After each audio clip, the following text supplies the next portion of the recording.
करना है कर लो, लेकिन तुम अब मुझसे अब ये काम नहीं करवा पाओगे। ये इंसानियत नहीं है, हैवानियत का काम है।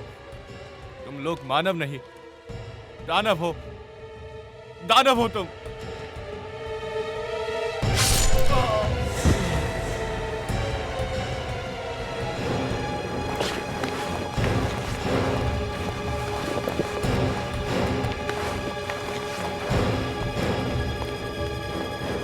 कान खोलकर सुन लो, जो हमारे खिलाफ आवाज उठाएगा उसे हमेशा के लिए सुला देंगे हम।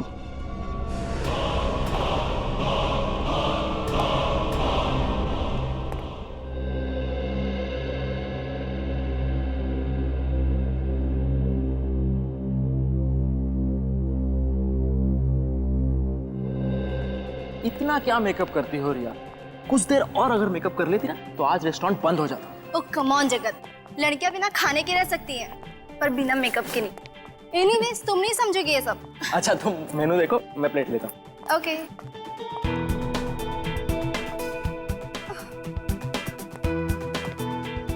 ये कितना ऑयली है, मैं नहीं खाऊंगी ये सब। रिया थोड़ा खाने से कुछ नहीं होता है। नहीं, मुझे तो अपना 6 किलो वेट और कम करना है। एक काम करती हूँ, मैं सूप ले लेती हूँ। मैडम जी इतनी डाइटिंग करोगी तो एक दिन हवा में गायब हो जाओगी। ठीक है, तो ये क्रैब सूप है वो ले लो, ठीक है? ओके। उफो, यहाँ तो सूप बॉल ही नहीं है। सॉरी मैम, एक मिनट प्लीज। Thank you.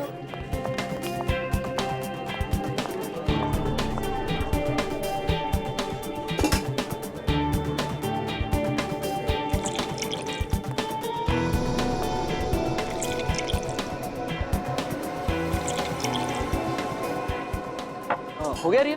हाँ हो गया। चलो, कह रही थी तुम्हारे दीदी का कॉल आया था। दीदी का नहीं, मामा का फोन आया था। अच्छा मम्मा का कॉल था। हाँ तो रिया क्या कह रही थी तुम्हारी मम्मा? अरे यार मैं तो तुम्हें बताना ही भूल गई। हाँ वो कह रही थी ना कि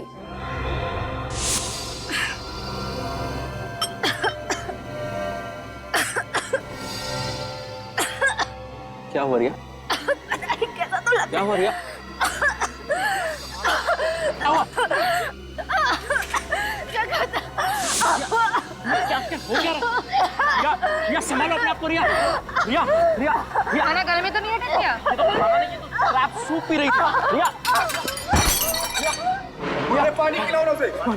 क्या हुआ है? रिया ये लो पानी। रिया पानी। ये तो मर गई है।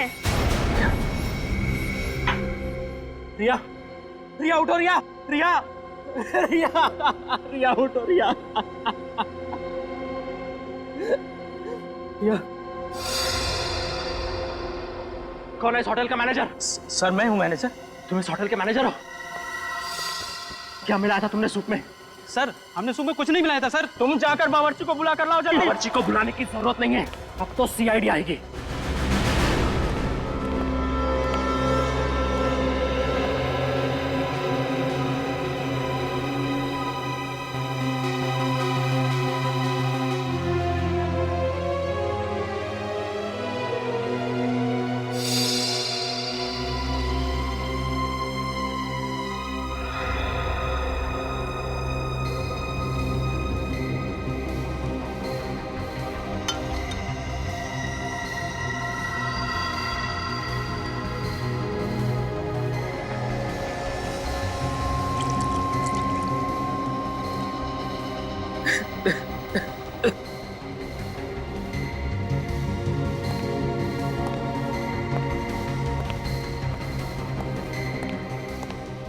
कैसे हुआ ये सब?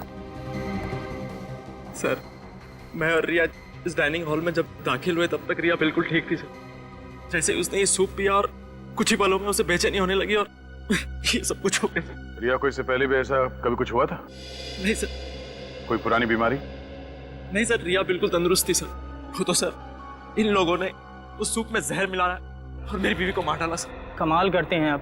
पिछले 2 घंटे से आप एक ही बात दोहराए जा रहे हैं। सर आप ही सोचिए, रिया मैडम ने जो सूप पिया है, हमारे बाकी गेस्ट ने भी वही सूप पिया है। सर अगर सूप में जहर होता तो बाकी लोगों पर भी तो इसका असर होता। आप लोग आपस में बहस करना बंद कीजिए। अच्छा, आप लोगों ने भी सूप पिया था तो आप लोगों को बेचैनी नहीं हुई? नहीं सर, अभी तक तो कुछ नहीं हुआ। पर मुझे इस औरत की लाश देख करके बेचैनी हो रही है। मैम, जो सवाल पूछा जाए उसका जवाब दीजिए आप। सॉरी सर, असल में मैं 2 बाउल भर के सूप पी थी, पर मुझे कुछ नहीं हुआ।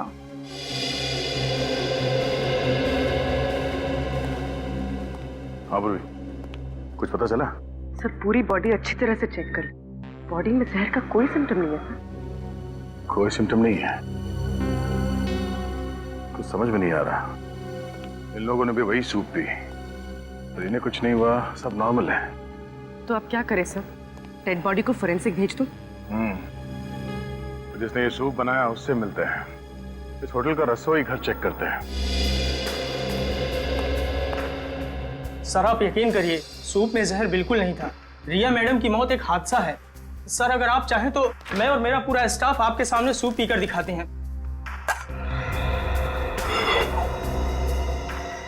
मैं आप लोगों को एक आखिरी मौका देता हूँ, सच बताओ, हाँ? क्या सूप में जहर था?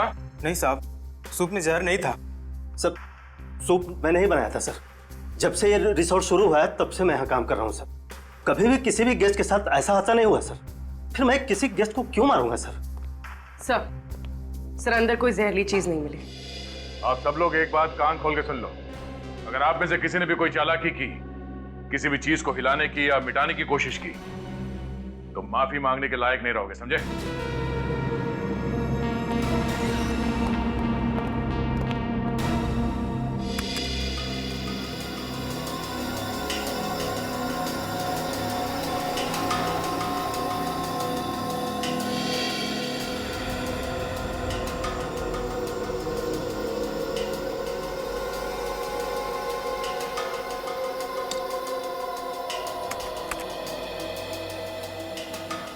सर इस बात पर तो कोई भी विश्वास नहीं करेगा। जानता हूँ तारिका, और खास तौर पर वो प्रद्युमन तो बिल्कुल विश्वास नहीं करेगा। उसे समझाने के लिए तो ये सब कुछ दोबारा से करना पड़ेगा। क्या समझाना चाहता था तू सारंगी? कि रिया के सूप में जहर था? जहर नहीं था बस। मैं रेहा का सूप और बाकी खाने की चीजें टेस्ट कर चुका हूँ। रेहा की मौत जहर की वजह से नहीं हुई। जहर की वजह से नहीं हुई तो फिर हुई कैसे मौत? एलर्जी से। एलर्जी से? हाँ बस। जैसे ही रेहा ने वो क्रैब सूप पिया, उसके फूड पाइप में स्वेलिंग होने लगी। वो सूजने लगा, जिसने ट्रैकिया पर प्रेशर डाला और उसकी वजह से इसका दम घुट गया और ये मर गई। तो अगर रिया की मौत एलर्जी से हुई है, जहर से नहीं, तो फिर इसके पति का शक भी सही नहीं है। कोई केस है ही नहीं बॉस, केस तो है। रिया का केस नहीं है, लेकिन एक और केस आप लोगों का इंतजार कर रहा है। वो क्या?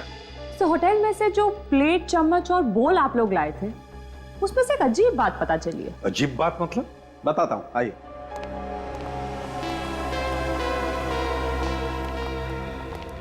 बॉस, ये चम्मच सेरेमिक का है और सेरेमिक 3000 डिग्री सेल्सियस पे पिघलने लगता है।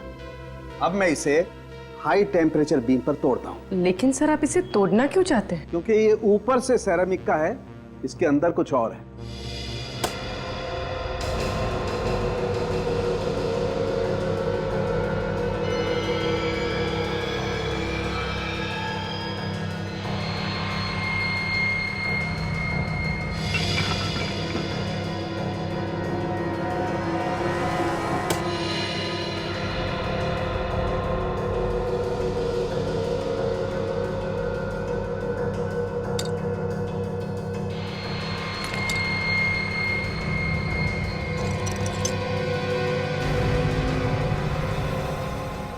यार सालुंखे, ये तो हड्डी है। हाँ बॉस, ये एक हड्डी ही है। और चौंकाने वाली बात यह है कि किसी जानवर की हड्डी नहीं है, बल्कि ये एक इंसान की हड्डी है। क्या? इंसान की हड्डी? हाँ, किसी इंसान की पेल्विक बोन को काटकर उस पर सेरेमिक कोटिंग की गई है। लेकिन ये कैसे हो सकता है सर? हो सकता है, मैं बताता हूं। बॉस, हजारों साल पहले भी लोगों ने इंसान की हड्डियों से क्रॉकरी बनाई है। ये देखो, ये जो चम्मच है ये किसी ने छोटे बच्चे की उल्ना, ये हाथ की ऊपर वाली हड्डी को तराश के बनाई है, जैसे कि वो चम्मच बनी है। और इतना ही नहीं बॉस, वो जो प्लेट आप लोगों को होटल से मिली है उसमें तो एक नहीं, अलग अलग 12 इंसानों की हड्डियां मिली हुई है। उस प्लेट में 12 लोगों की हड्डियां मिली है? हाँ। माय गॉड, कौन कर सकता है ये? तो कोई ऐसा आदमी कर सकता है जिसका मानसिक संतुलन पूरी तरह से बिगड़ गया है। पता लगाना पड़ेगा होटल से कि उनको क्रॉकरी कौन सप्लाई करता है।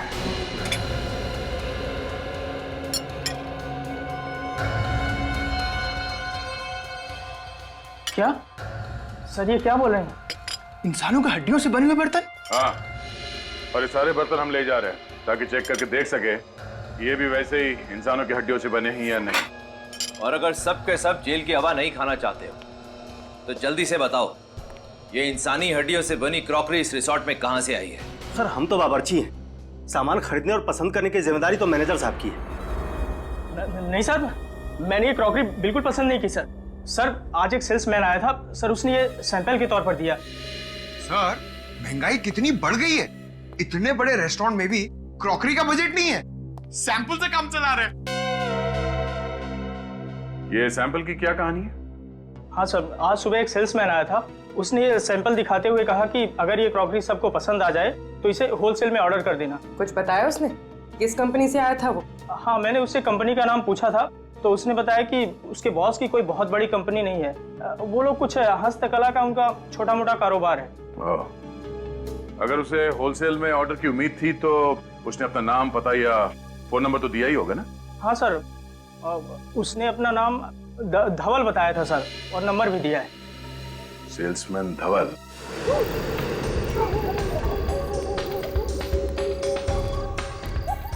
सर ये रहा धवल का घर, मोबाइल कंपनी वालों ने यही एड्रेस बताया था। मेरा शक सही निकला, धवल है ही नहीं यहाँ पे। साहब आप लोग धवल से मिलने आए क्या? धवल के रिश्तेदार हो क्या आप लोग? जी नहीं, हम लोग सीआईडी से। बाबा रे बाबा, सीआईडी से? देखा, मुझे मालूम था कि वो एक नंबर का लफड़ेबाज है। ऐसा क्यों? क्योंकि साहब वो सुमड़ी में रहता था, खाना भी बाहर से आता था और पानी भी। कब से रह रहा था वो यहाँ पे? 3 महीने हो गए मैडम, लेकिन 3 महीने में मुश्किल से 3 बार किसी से बात किया होगा। सर अच्छा ये बताइए कि इस धवल के बारे में कोई ऐसी बात जो आप लोगों को अजीब सी लगी? 2 हफ्ते में एक बार एक वैन आता था, वो भी देर रात को। कैसी वैन? वो तो मालूम नहीं साहब, लेकिन वो वैन यहाँ घर के सामने आकर खड़ी रहती थी, यहाँ।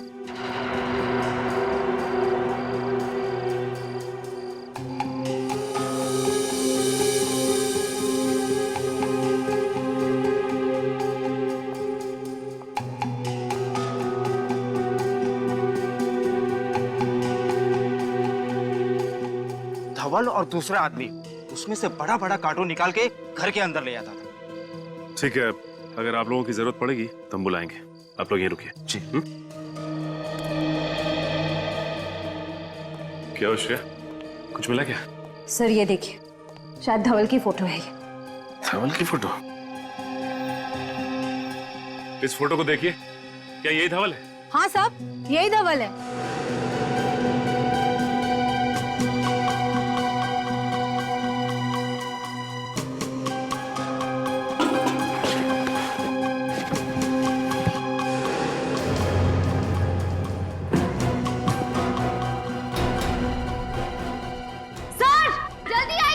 आसिया! सर! My God!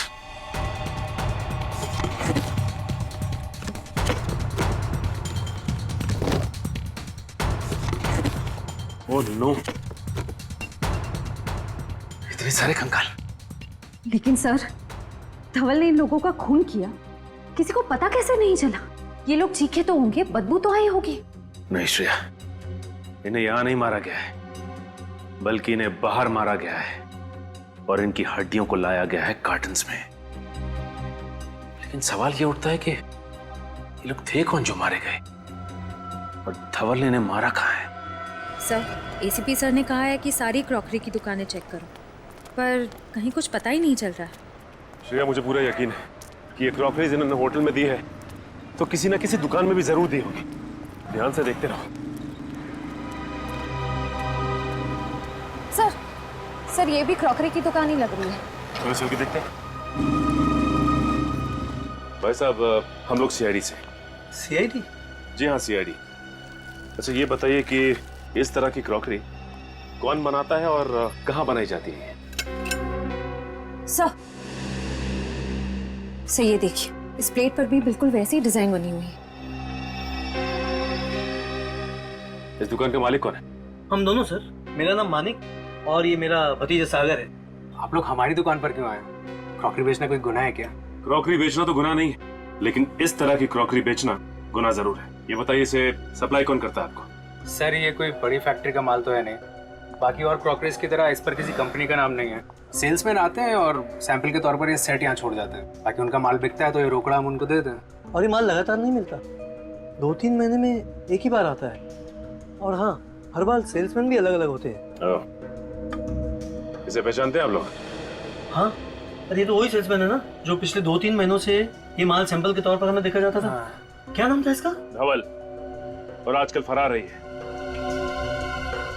सर, आप क्या बात कर रहे हैं? कुछ समझ नहीं आ रहा। देखिए, हम आपको डराना नहीं चाहते, लेकिन आइंदा से इस तरह की क्रॉकरीज अपनी दुकान में मत रखिएगा, समझे? लेकिन क्यों? क्योंकि ये सिर्फ सिरामिक से नहीं बल्कि इंसान की हड्डियों से बना है।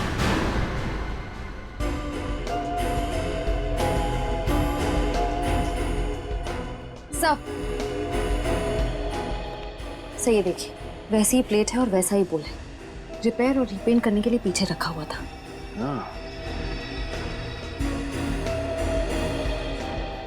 भाई साहब, इसे रिपेयर और रीपेंट आप किससे और कैसे करवाते हो?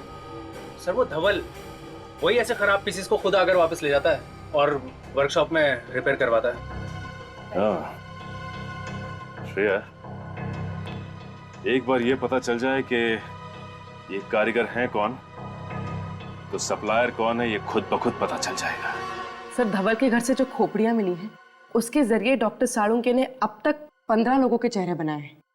सर, ये है वो लोग।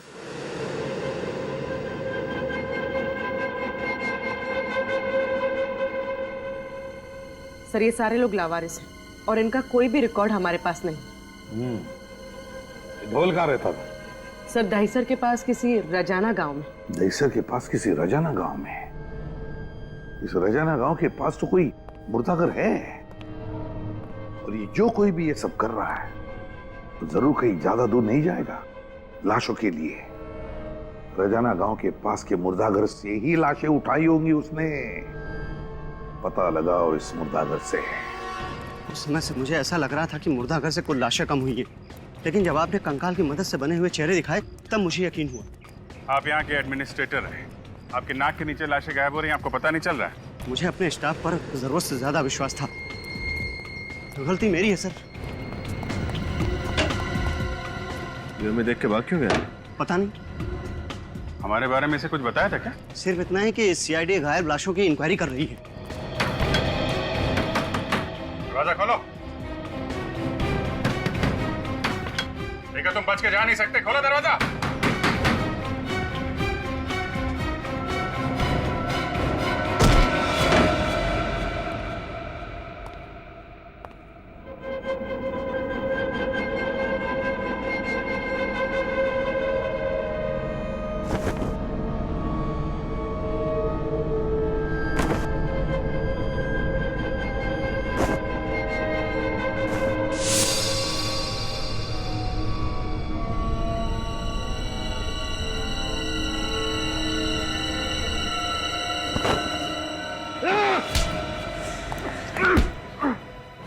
जिंदा रहने के लिए मुर्दों का सहारा ले रहा है? छोड़ दो मुझे, जाने दो। कहाँ जाएगा? तुझे तेरी मंजिल तक तो हम लेकर जाएंगे। लाशों की चोरी करता है। ये करता था लाशों की चोरी? हाँ, और ये मत पूछना कि लाशों के साथ ये क्या करता था। ले चलो इसे। कुछ साबित नहीं कर पाओगे इंस्पेक्टर, कुछ भी नहीं।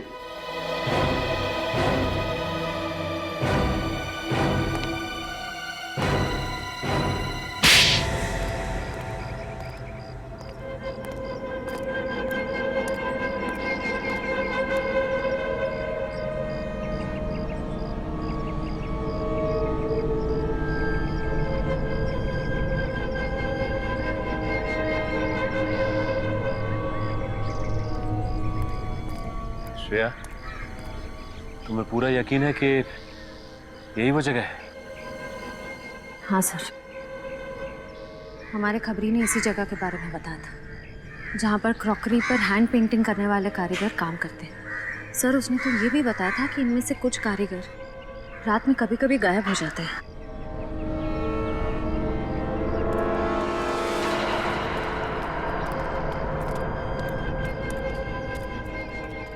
जी कहिए।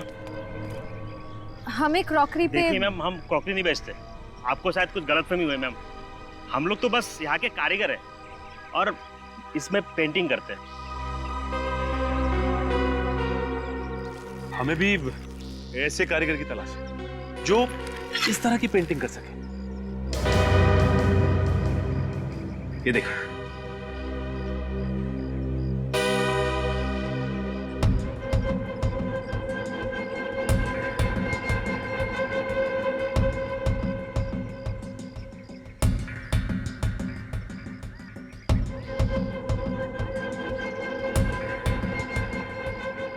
अरे नहीं साहब, ऐसा काम हमने कभी नहीं किया साहब। लेकिन हमने तो सुना है कि ऐसा काम आपके वर्कशॉप में होता है। इतना बारीक और सुंदर काम आप ही लोग करते हैं। देखिए, आप ये काम करेंगे तो हम आपको पैसे देंगे।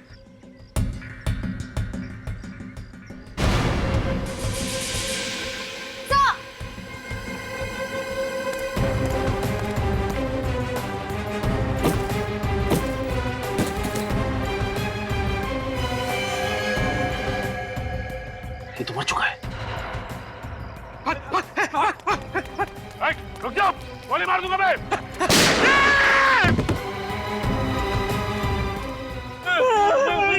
मुझे गोली लगी, कोई गोली वोली नहीं लगी तुझे, हवा में फायर किया मैंने। अच्छा, गोली नहीं लगी। बोल, धवल को क्यों मारा तूने? बोल।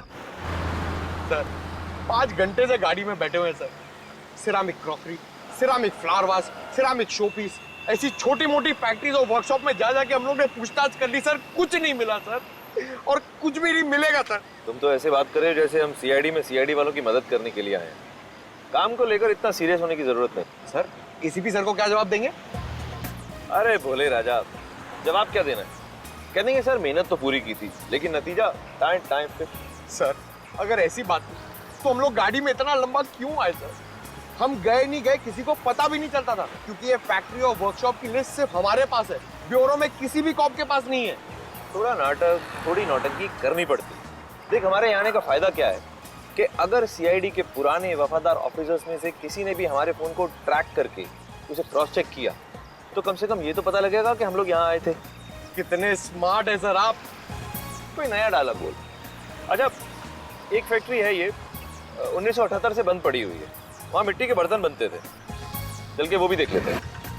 सर वहाँ भी कुछ नहीं मिलने वाले, मुझे बहुत भूख लग रही है, सीधा लंच खाने चलते हैं। और तुम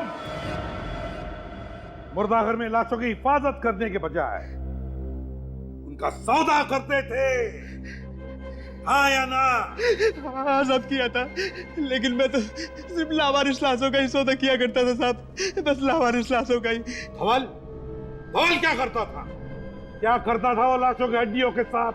सर उसने बताया मेरा एक बॉस है, वो इस हड्डियों से दुनिया की सबसे बेहतरीन क्रॉकरी बनाना चाहता है साहब, दुनिया की सबसे बड़ी बेहतरीन। कौन है धवल का बॉस?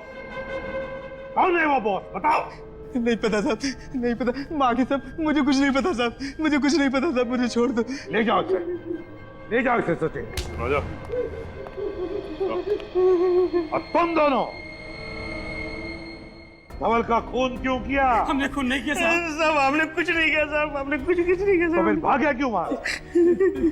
साहब हम अपना काम कर रहे थे साहब, धवल जी तो गुंडों के साथ आए और कहा कि सीआईडी आ रही है, वो डर के भागने की कोशिश मत करना, नहीं तो सीआईडी वालों को शक हो जाएगा साहब। साहब पता नहीं अचानक क्या हो गया, धवल जी वहीं पे गिर गए साहब, और साहब गिरते वो मर गए साहब। चुप!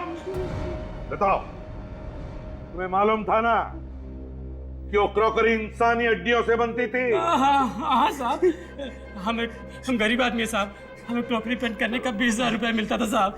साहब हम मना नहीं कर सकते साहब, अगर काम करने से कोई मना करते ना साहब, सब उनको भी मार के उनकी हड्डियों की क्रॉकरी बना देते साहब। है कहाँ ये फैक्ट्री?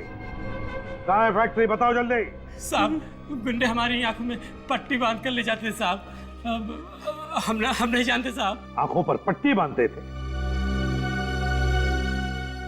तो अभी यहाँ पर अपनी आंखें बंद करो और बताओ कहाँ लेके जाते थे वो, कैसे लेके जाते थे? आंखें बंद, याद करो। वो साहब पनवेल की जरी चौक से हमें कार में बिठाते थे साहब और लोनावाला की तरफ लेके जाते थे साहब।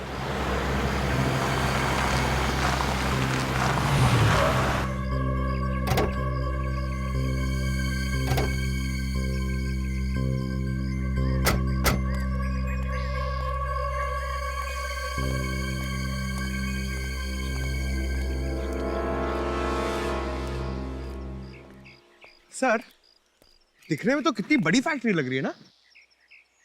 अब चलें यहाँ से सर, मुझे बर्गर खाने का बहुत मन कर रहा है। और वैसे भी उन लोगों को मालूम पड़ जाएगा ना कि हम लोग यहाँ पे आए थे। अब जब यहाँ तक आ ही गए हैं तो अंदर भी देख लेते हैं। आ जा सर।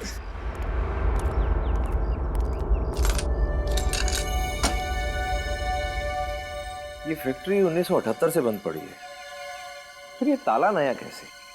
सर अभी तो आपने कहा था कि हम लोग सीआईडी का काम करने नहीं आए, तो ये ताला नया हो कि पुराना आपको क्या फर्क पड़ता है? अरे बुद्धू, यही तो मौका है। देख, अगर कोई काम की चीज हाथ नहीं लगी तो बोल देंगे सर हमें कुछ भी नहीं मिला, लेकिन अगर कोई सुराग या सबूत हमारे हाथ लग गया तो सोच, पूरे शहर में ढिंडोरा पिट जाएगा कि सूरज और पंकज ने इतना मुश्किल केस अकेले ही सॉल्व कर लिया, जिसे सीआईडी के बड़े बड़े दिग्गज भी सॉल्व नहीं कर पाए थे। हाँ सर। समझा? एक काम कर, आसपास जरा जाकर देख कोई मिलता है क्या। मैं ये ताला तोड़ने की कोशिश करता हूँ। Okay sir.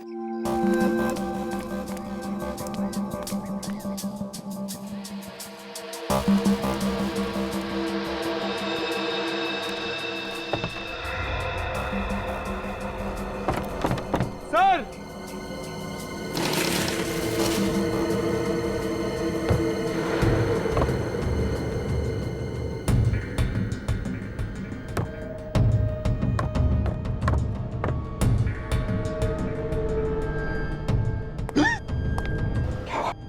सर हड्डी। चुप।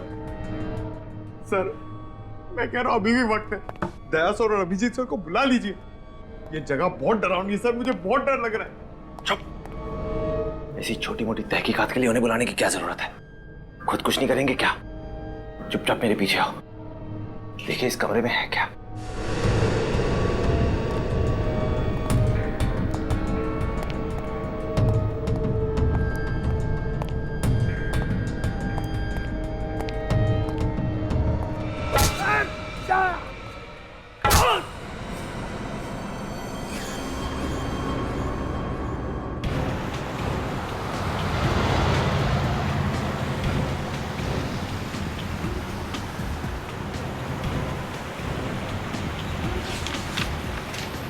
कारीगरों का कहना था कि पनवेल के जरी मार्केट से उनको उठाते थे, आंखों पे पट्टी बांधते थे और फिर लोनावाला की तरफ 20 से 25 मिनट तक लेके जाते थे गाड़ी में। सर और करीबन 10 मिनट के बाद गाड़ी दाहिने मुड़ जाती थी।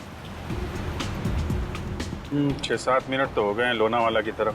देखते हैं आगे कौन सा राइट टर्न है।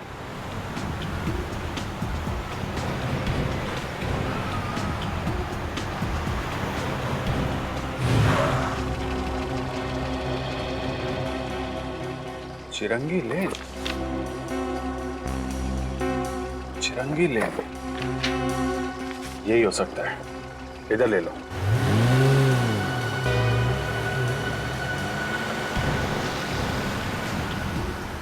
सर ये रास्ता तो शहर से दूर जंगल की तरफ जा रहा है।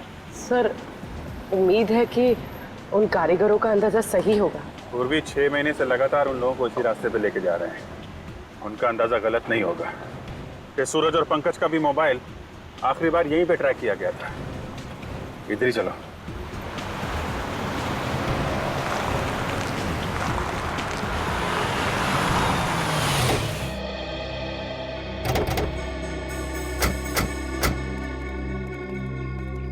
सर रास्ता बंद है यहाँ पर। करीब 25 मिनट हो भी गए, तो सर उन कारीगरों ने ये भी बताया था कि गाड़ी से उतरने के बाद करीब 5 मिनट तक उन्हें जंगल में पैदल ले जाया जाता। चलो फिर जंगल में चलते हैं।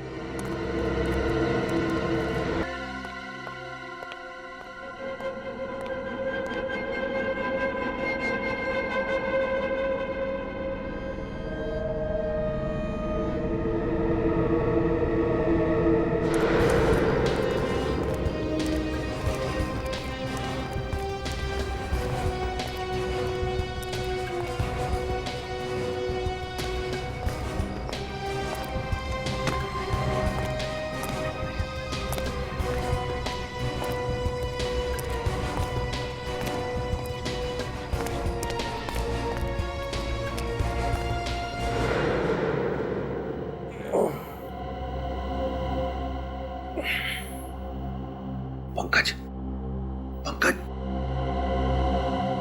पंकज, पंकज, उठ, चुप, चुप, धीरे बोल, धीरे बोल, धीरे बोल। सर,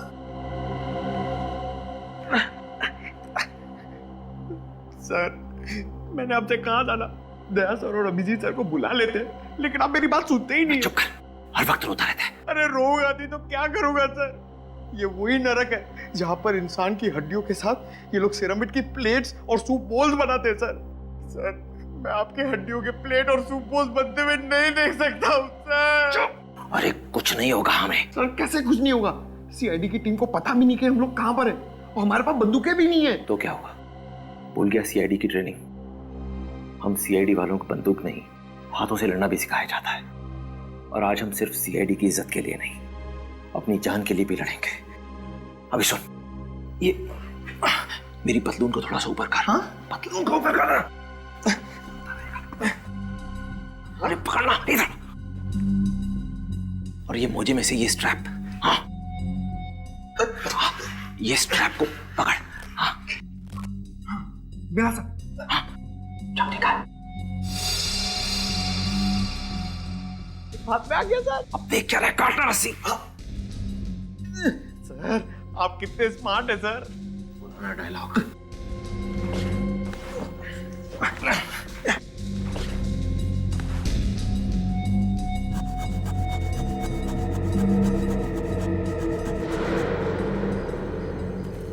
सर इतने बड़े जंगल में उस जगह को ढूंढना बहुत ही मुश्किल होगा।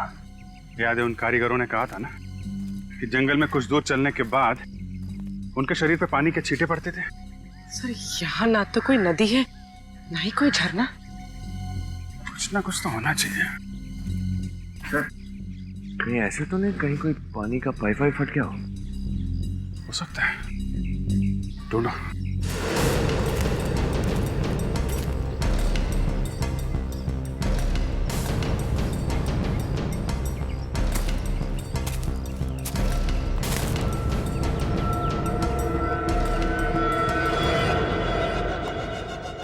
जा रहे शेरा, देख क्या उन दोनों सीआईडी ऑफिसर्स को।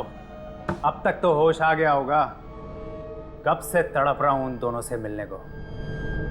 जा देख क्या जल्दी। Yes boss.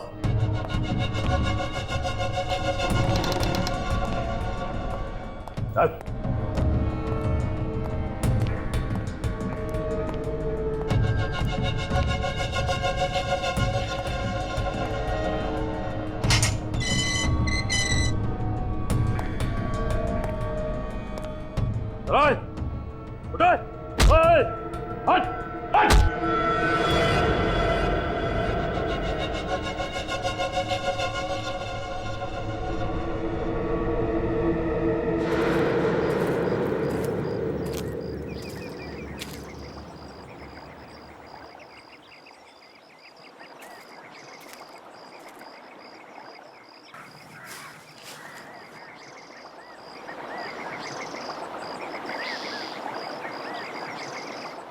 विनीत, पूर्वी।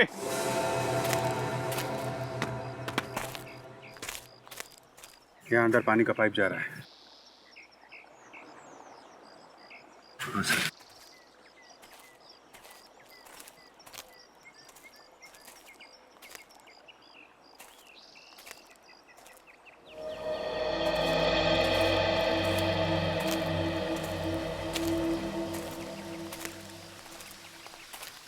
ओह,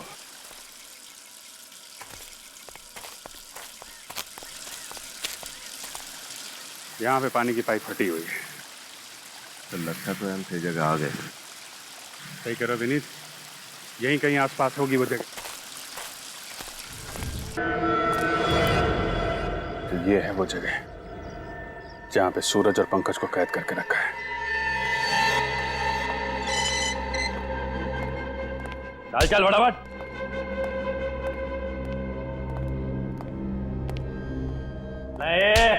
चलो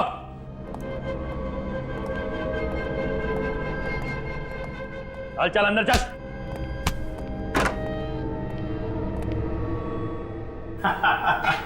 आओ मेरे मेहमानों, आओ। अब तक तो तुमने देख लिया होगा ये मेरा छोटा मोटा कारोबार। तुम? आप लोग हमारी दुकान पर क्यों आए? क्रॉकरी बेचना कोई गुनाह है क्या? सर, ये वही सागर है जिसकी होलसेल मार्केट में सिरामिक्स की दुकान है। हाँ, सागर, सागर।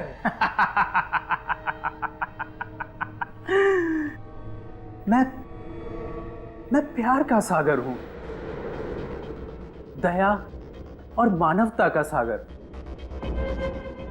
दिल दरिया है मेरा। मैं तो सिर्फ एक समाज सेवक हूं। इंसानों का दिया इंसानों को ही लौटा देता हूं।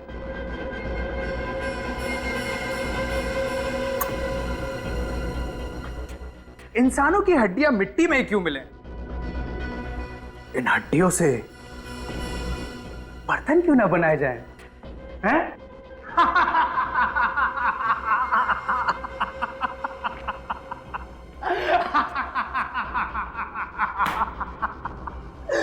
दुनिया की सबसे अनोखी क्रॉकरी बनाता हूं मैं, इंसानों की हड्डियों से बनी हुई क्रॉकरी। और इस बार तो कुछ अनोखा डिजाइन करना होगा, कुछ स्पेशल, जिसमें सीआईडी अफसर्स की हड्डियां हो।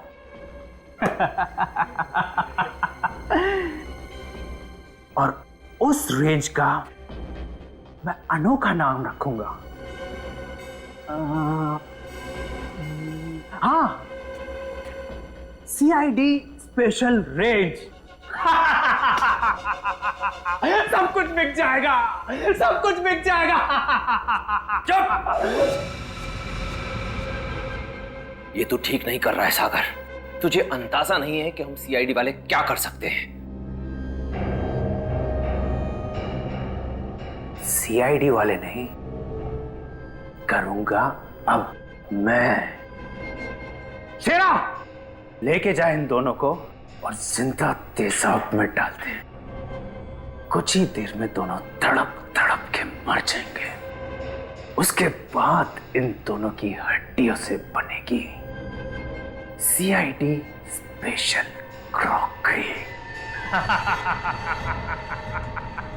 लेके जाओ।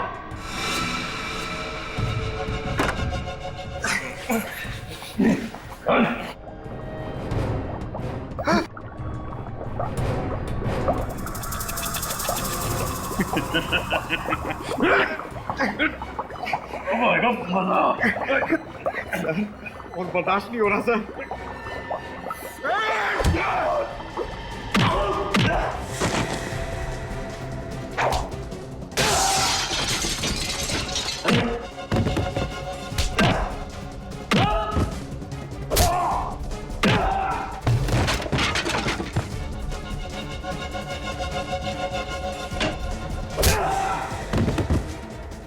सीआईडी की हड्डियों से क्रॉकरी बनाएगा।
तेरा खेल खत्म।